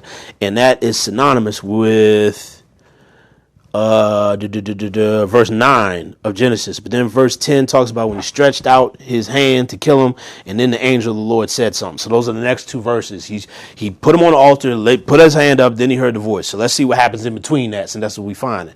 61. And Isaac said to his father, ooh, watch how much harder. I got a lot more respect. See, I don't know much about Isaac, except that he had Rebecca, and she was fine, and a couple other things, man. But it's just like, Isaac was that dude, man. He was... And Isaac said to his father, bind me securely and then place me upon the altar, lest I should turn and move and break loose from the force of the knife upon my flesh and therefore profane the burnt offering. And Abraham did so. He said, man, he said, now I can't see. He said, bind me securely so that I can't even fall off or shift so that the kill ain't clean. Because then I'll be profaning the sacrifice of myself that is going to be made to the Most High. Would you please marinate on that? Please don't surface this joint, Slim. Like, see what's going on. 62.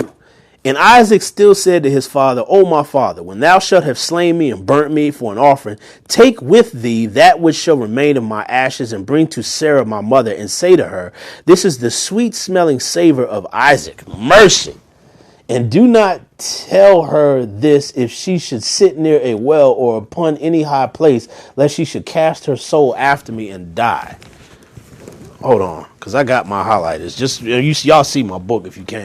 But I got to highlight that joint because it wasn't highlighted before and I don't understand. But I want to just break this down real quick. Isaac is saying anything that remains in my body after you burn me up, I want you to take my ashes to my mother and make sure she is sitting down in a secure place and tell her that this is the sweet smelling savor, which goes along correlation to the sacrificial system that was given that said all through Leviticus, if I'm not mistaken, whenever they made a sacrifice, it was a sweet smelling savor to them. He was saying this then. And he was talking about himself being a sweet smelling savor because he was the one about to be burned. If your respect level don't jump 1,000-fold for Isaac after reading this, man, let me keep going. And 63, and Abraham heard these words of Isaac, and he lifted his voice and wept when Isaac spake these words. I know he did, because he said, my son is a rider. Now you telling me I got to take him out? I know Abraham was balling at that. And listen to this. This is key right here. These next two verses, I remember this. And Abraham's tears gushed down upon Isaac his son, and Isaac wept bitterly. And he said to his father, hasten thou, O my father, and do with me the will of Yahweh our Elohim as he has commanded thee. And the hearts of Abraham and Isaac rejoiced at this thing which Yahweh had commanded them.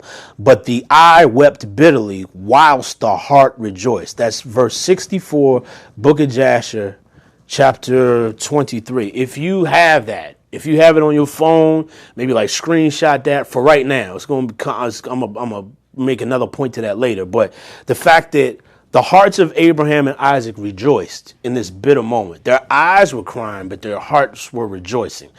It made a point to say that. So underline that. It's going to come back to you. 65. And Abraham bound his son Isaac and placed him on the altar upon the wood. And Isaac stretched forth his neck upon the altar before his father. And Abraham stretched forth his hand to take the knife to slay his son as a burnt offering before Yahweh. At the time, the angels of mercy came before Yahweh and spake to him concerning Isaac, saying, okay, let's see what's going on here. Abraham about to take him out. And angels are assembling in front of the father on Isaac's behalf right now. Let's see it says angels of mercy. Because remember, the father has angels for different ministries, for different traits. He has angels of grace, angels of mercy, angels of the wind, of the frost, of the hail, of the snow. He got angels for everything. That's why it says he has thousands and 10,000s upon thousands minister before him. When you're ministering, you're carrying out a service for him. So if you have angels of mercy, these angels ain't nothing. Man, these angels of mercy probably the ones that cause cars to not hit you while you're driving on the road. Cause a bullet not to hit you that's flying through the night and you don't know where it's coming from. Angels of mercy are dispensing the mercy of the Father all the time. These angels are before the Father right now. Let's see what they say. O Lord, thou art merciful and compassionate King over all that thou hast created in heaven and earth, and thou supportest them all. Give therefore ransom and redemption instead of thy servant Isaac. Ransom and redemption instead of thy servant Isaac. And pity and have compassion upon Abraham and Isaac his son, who are this day performing thy commands. That's self-explanatory. Hast thou seen, O Lord, how Isaac, the son of Abraham, thy servant, is bowed down to the slaughter like an animal? Now, therefore, let thy pity be roused for them, O Lord. They're calling him Lord. And since they're angels calling him Lord, I can say Lord because they ain't talking about no Baal. They up there talking to the Lord. So when they say Lord, it is the Lord. At that time, Yah appeared unto Abraham and called to him. So he didn't just hear the voice. He said, this thing says he appeared unto Abraham and called to him from heaven and said unto, so that you might be thinking, how can he call from heaven and appear? He's omnipresent. He can do that. He can call from heaven and be right in front of you if he wants. Lay not thine hand upon the lad, neither do thou anything unto him. For now I know that thou fearest Elohim in performing this act and in not withholding thy son, thine only son from me. I think we've caught up in Genesis now. Do not lay your hand upon the child, verse 12. And now we're 13, where Abraham lifted up his eyes and he sees the ram in the thicket. So he hears the voice, he stops, and then he looks up and sees the ram in the thicket. That's Genesis. Let's see what happens in between that. 71. Hold on. No, I'm sorry. 70. And Abraham lifted, okay, right, here's the verse. And Abraham lifted his eyes and saw, and behold, a ram was caught in the thicket by his horns. Listen to this. That was the ram which Yahweh had created in the earth in the day that he made earth and heaven. Let me tell you something. Let me stop right there. I got to stop right there on that. That's verse 70. 70 is the significance in that. When I read that verse, I had to stop reading and I immediately started crying. I'm going to tell you why. The fact that the Most High, that this thing says the Most High had a ram prepared from creation for this moment goes right along in correlation with the fact that he had the plan of salvation in play the moment when Adam and Eve sinned. He knew what was going to happen. He knew everything that was going to happen. So why not already have the solution ready before the problem even presents itself? Because he knew we were going to make a choice and he knew we were going to make the wrong one. So he had a contingency plan. He had a backup plan. He had a plan of salvation. This ram in the thicket symbolizes the Son of the Most High, who is a ram who was created from the beginning, the ram for our sins, the sacrifice. He knew at the time the ram was going to be sacrificed for everybody. He knew. But now let's delve into the subtle detail of the fact that that ram was caught in the thicket, because these next verses blew my mind even more after I read that. But also another thing that thing tells me, it's like, man, the Father knows what your issue is, man. So if you're sitting around thinking about your troubles, your struggles, and the things you deal with, and how you can't overcome, the Most High already got the answer in place. His grace is sufficient. His grace sustains you until the answer comes to fruition. That's really what happens. And we sit here, woe is me. And I'm talking to myself because I was dealing with this last Sunday. But you see how much time can go past. You see the difference a week can make. 7 days. Now I'm here. 71. For Yahweh had prepared this ram from that day to be a burnt offering instead of Isaac. Let me read it again. For Yahweh had prepared this ram from that day to be a burnt offering instead of Isaac. Let me say that same verse a little bit differently where it might hit home a little bit harder. So Yahweh had prepared his son Yahushua to die for our sins from the beginning instead of everybody having to die for their own sins. I'm saying the same thing. Think about it.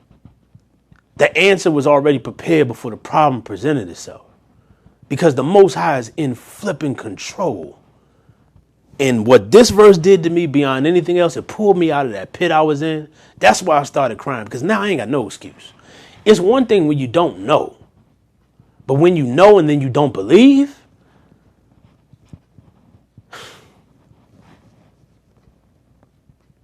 all praise to the Most High, man. Verse 72. Let's find out why that ram was in the thicket instead of just there. And this ram was advancing to Abraham when Satan caught hold of him and entangled his horns in the thicket, that he might not advance to Abraham, in order that Abraham might slay his son. If this ain't the devil, I don't know what is. He tried to keep the ram from approaching Abraham so that Abraham would not hear the voice of the Lord or Yah and kill his son accidentally. Because by that time, after being rebuked 3 times by Abraham, the devil knew that Abraham was going to go through with it. So he was like, all right, fine. He's going to go through with it. Take out the son and kill him. Because I know the Most High don't think he's going to do it. Or I don't think he's going to do it, but now he will. But the Most High is going to tell him not to do it. So let me hold fast this ram so that he can go ahead and kill his son. That's what the devil's doing. Sound like that joker, don't it? 73. And Abraham, seeing the ram advancing to him, and Satan withholding him, fetched him and brought him before the altar, and he loosed his son Isaac from his binding. Abraham pulled the ram out, and he put the ram in his stead, and Abraham killed the ram upon the altar and brought it up as an offering in the place of his son Isaac. And Abraham sprinkled some of the blood of the ram upon the altar, and he exclaimed and said, this is in the place of my son, and this may be considered this day as the blood of my son before Yahweh. Now, the Most High gave me 2 revelations regarding this particular portion right here. You want to believe him or not, that's up to you. This is something he brought to me, so this is what I believe. The sprinkling of the blood, this was the first time this happened, according to my knowledge. If I'm wrong, send me a text, let me know I'm wrong. Before Abraham, this is the part where he's sprinkling the blood on the altar. I don't know if Noah did that when he got off the boat, because I know he erected the altar, but I do not remember if he did it. But I believe this is the first time this is being done. And it was a Levitical law going forward for the rules of the temple that this be done as well, sprinkling of the blood. So it was perpetually, but this was the first part. Also, Most High impressed upon me this failed attempt or test at child sacrifice is what the devil used to enforce a whole religious system of child sacrifice when people were offering their babies to Molech and the Ashtaroths. Because Abraham didn't kill his son, the devil got so mad he had the heathen nations do it so that the Israelites would see them doing it, and then they started doing it, killing their children. The Most High says, he's like, man, you cause your children to walk through the fire and pass through the fire unto Molech, thoughts that I never had, I never gave you. So if the Most High never gave them thoughts, then who did?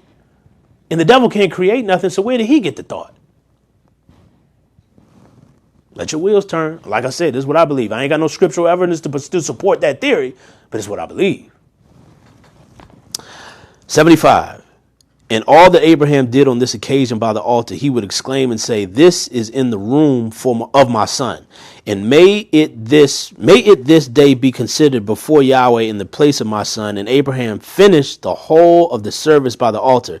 And the service was accepted before Yahweh and was accounted as if it had been Isaac. Oh, and Yahweh blessed Abraham and his seed on that day. So he blessed Abraham and his seed on that day. So Yahweh took the ram that he had prepared from creation and actually looked at that ram sacrifice as if it were the sacrificial son. That may be too powerful to break down right now. I'm like, just like when he looks at me and he sees me with all my flaws, he sees his son. So when he had that ram down there substituting for Isaac, he looked at Abraham sacrificing his only son, an archetype of what was going to happen in the future. I guess that's why we call him Father Abraham. Well, amongst other things, but like the father. It's just my wheels turning while I'm reading. 76. Now, all right, so hold fast. In Genesis, it talks about, okay, you wouldn't withhold your own son, so now I see you gonna rock with me, and I'm gonna bless your descendants. Verse 18, through your seed, all the nations shall be blessed. And then 19, the final verse, talking about this specific story in Genesis 22. So Abraham returned to his young men, and they rose and went together to Beersheba, and Abraham dwelt at Beersheba. So Abraham went to Beersheba after this happened. And then in that first verse, we got the genealogy of Nahor. And then in the first verse of 23, Sarah dies. So let's see what happens in between all that. 76. And Satan went to Sarah, and he appeared to her in the figure of an old man, very humble and meek. And Abraham was yet engaged in the burnt offering before Yahweh. So the devil left the mountain where the sacrifice was going on, and he went straight to Sarah while Abraham was still offering the sacrifice of the ram instead of his son. He was quick to do this. He thinks on his toes. I mean, the enemy has come to kill, steal, and destroy. Now watch this. And he said unto Sarah, dost thou not know all the work that Abraham has made with thine only son this day? For he took Isaac and built an altar and killed him, and brought him up as a sacrifice upon the altar. And Isaac cried and wept before his father, but he looked not at him, neither did he have compassion over him. Just lying, just a lying behind. And Satan repeated these words. He lied several times, the same lie. And he went away from her, and Sarah heard all the words of Satan, and she imagined him to be an old man from amongst the sons of men who had been with her son, and had come and told her these things. Listen to these words. And she imagined him. She didn't seek the Most High. Her husband wasn't around, so she could seek guidance from him. She's been with him just about as long as he's been alive, so she should have probably had, ladies, You got to have your solid relationship too. You cannot support or be with a man of Yah without having your own relationship with him. It's not going to work. There are many shepherds, pastors, and preachers right now who have women who care nothing about the work of the Most High, but they're their wife. And they can be the biggest stumbling block and hindrance. I got tons. I've heard tons of stories regarding that. Me and my man Darian rap about that all the time because he's seen that happen as well. You got women who don't care nothing about. They just know that they with the man of Yah, so they safe. It's kind of like how I felt being in the family with my granddad. Oh, we cool. We all getting in because of him. Nah, man. Ladies, you got to have your own relationship too. And she imagined him to be an old man from amongst the sons of men who had been with her son, and he had come and told her these things. And Sarah lifted up her voice and wept and cried out bitterly on account of her son. And she threw herself upon the ground, and she cast dust upon her head. And she said, "O my son, Isaac, my son, oh, that I had this day died instead of thee." And she continued to weep and said, "It grieves me for thee, O my son Isaac. Oh, that I had died this day in thy stead." I mean, ladies, you can relate to this better than I can. The death of your son. Crying and weeping, "Oh, my son, could I die?" Because she imagined something, she believed it, and then her emotions showed that she was convicted of it. I ain't going to go into that, but it's very sad right now because everything that's happening with Isaac and Abraham, who are off doing the sacrifice for the Most High in accordance to what they should be doing, Sarah's at home by herself. And she's dealing with this grief because the devil came to her and lied. And you know, that's what he do. He going to try to get in your head, make you believe. If the enemy cannot get in us, he tries to go after the ones we love. And this is a prime example of that. Do you see the humanity? Do you see the example? Do you see the depth? Do you see why this information is necessary? We finished in Genesis.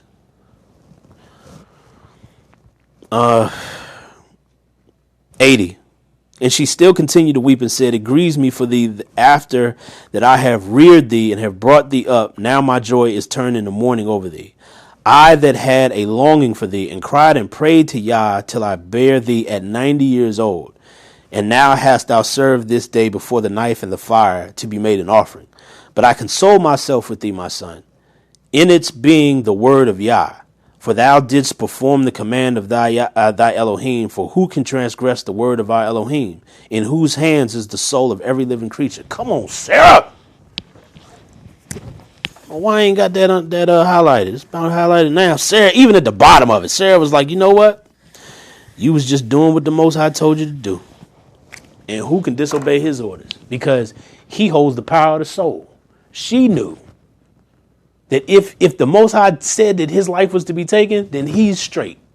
He ain't got nothing to worry about. He's going to be with the Most High at the end of time. 82. Oh, and then Sarah prays to the Most High. "Thou art just, O Lord, our Elohim, for all thy works are good and righteous. For I also am rejoiced with thy word, which thou didst command. And whilst mine eye weepeth bitterly, my heart rejoiceth." That's why I told you to underline verse 64. Because Sarah, her eyes were weeping bitterly, but her heart was rejoicing. Just like her husband and her son, who were however many miles away, the same thing happened with them. Because at the end of it all, she had that hope in her. Whatever's going to happen is going to be all right. Because the Most High is in control of this. She knew that. That's what this is saying. Thou art just. All thy works are good and righteous. That's strength, y'all. Yeah, and she just lost her son and she talking like that. I got a supervisor at my job who lost her son in March this year. And she stayed away from work for at least 4-5 months. She's better now, she's strong, but I know that pains her.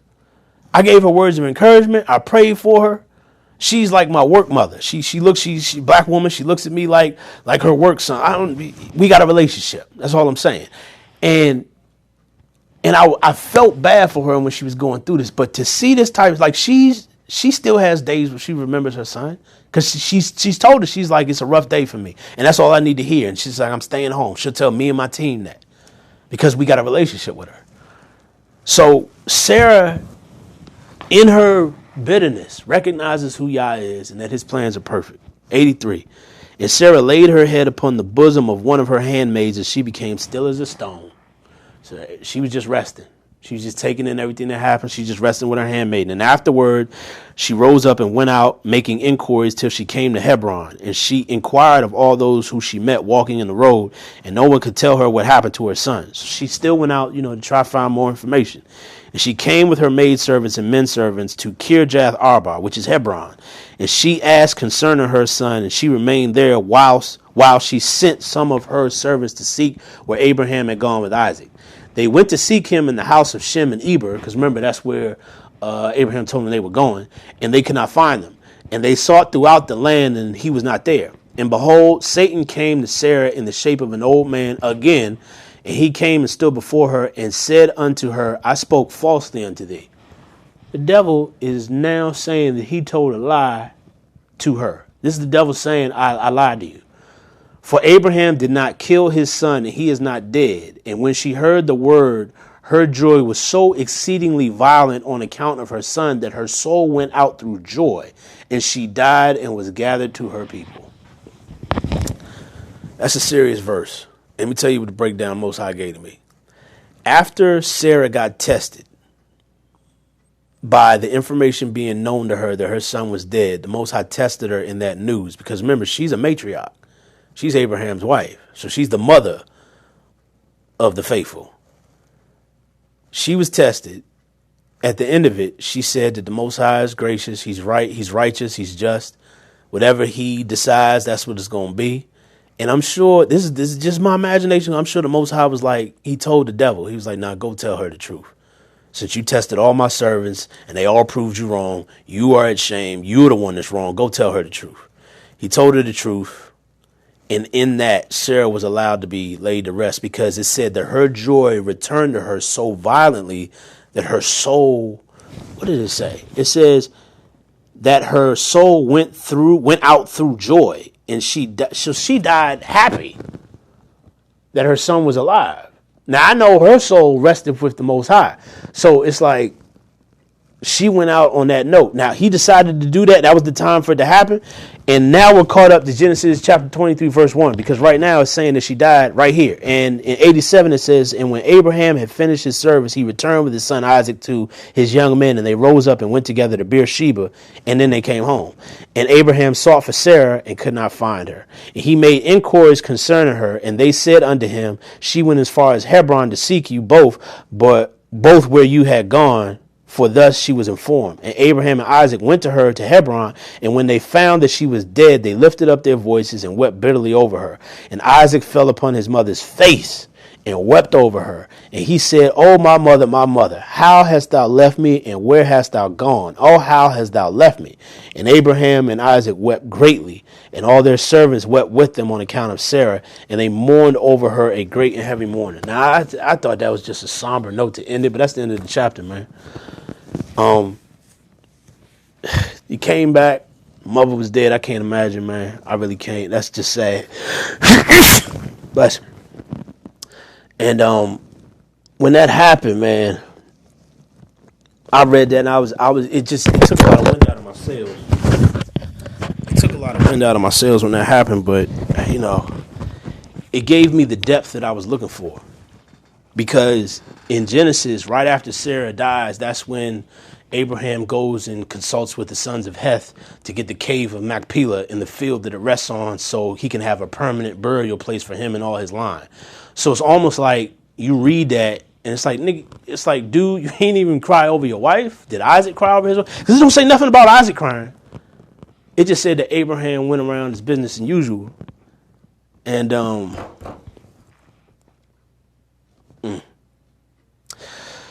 look, I'm about done. I'm about finished. I told you I wasn't going to hold y'all long. I just wanted to bring up that comparison, that correlation. If this conversation has done nothing, I hope that it has encouraged you to at least be curious to see what more there is, to consult and run things past the Most High. Because when you see these types of stories, you see the humanity and the depth of the characters it talks about, and you're not so easily unengaged from what's going on because you can't see yourself in the story. That's why the Gospels are powerful, because there's so many accounts of miracles. And at least somewhere in them 4 Gospels, you can see yourself in one of those people that the Savior helped. And when I look at this story, I'm like, this type of account was done back then. So how much more can I read to learn about the true mistakes and like the true humanity of the people that were written about in this word? I'm appreciative. I'm thankful for it. I'm going to read this entire book. I plan to. I pray that, at the very least, it's made you curious to at least check out some other apocryphal books. Pray before you read them. That's essential. Consult the Most High. But just know that there is no boundary or no limit that any man can put on the Most High Yah. They can't do it. So if you go to another person, a human being like you, to find out more information about, the Most High, or what is enough, what is sufficient, what is more, you going to get a flawed answer, because men are just flawed. That's what we are. Should encourage you to go past with the Most High and run everything by him, because he's infallible. He doesn't make mistakes. He doesn't have any flaws. Yeah, that's it, man. I was happy that he gave me that revelation. I can't wait to finish reading that book. I'll probably do it by the weekend, of course. In all things, I pray you were blessed. And since O ain't here, I'm going to get a closing prayer, and I'm going to just say it like this, man. Bow your head. Most High, thank you for this word. Thank you for using me. I pray people forget about everything that Brad said and just hear everything that you said. I pray that you bless, that you move in a powerful way among people's hearts, whoever watches this broadcast, whoever it may be sent to, that you just speak to them, speak to their hearts and their minds, and show them who you are. You know how to do it. You know how to lead people on the path and give them just enough time to process and digest certain information before bringing them along further. You know exactly what to do. You had the answer before the problem presented itself. Thank you for hearing and answering a prayer. Thank you for everything you've done, and I pray that you continue to be with me and my brother and my family as we go through this upcoming week. And I pray a special blessing of healing over each person that watches this broadcast. Your son, Yeshua's name, I pray. Amen. This has been Real Talk 1-on-1. And until the next time we meet, may Yah bless and keep you. Seek truth, not the traditions of men.